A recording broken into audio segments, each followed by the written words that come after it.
Trieste is increasingly experiencing significant tourist pressure, ranking alongside well-known destinations like Venice and Rimini, according to recent studies from the Istituto Demoscopica.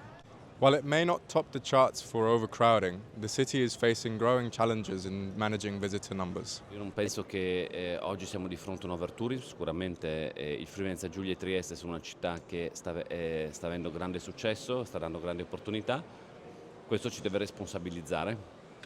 La responsabilità vuol dire che tutti gli attori del sistema devono avere anche diciamo, il senso di misura quando arrivano i turisti. Overtourism è una parola utilizzata in questo periodo ma assolutamente invera. Trieste non ha una criticità di overtourism, anzi paradossalmente posso anche dirvi che mancano alberghi, nel senso che Trieste ha un'eccellente offerta turistica tra alberghiero e extra ricettivo, extra alberghiero.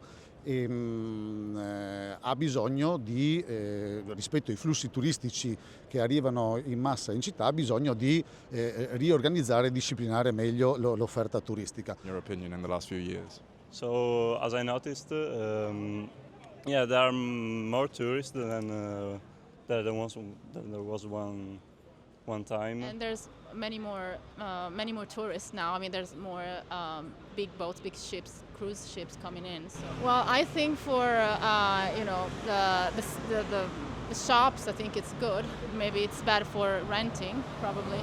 È un po' troppo, Non va bene. non va bene. Penso di sì, che è meglio. Penso che è meglio perché portano anche soldi.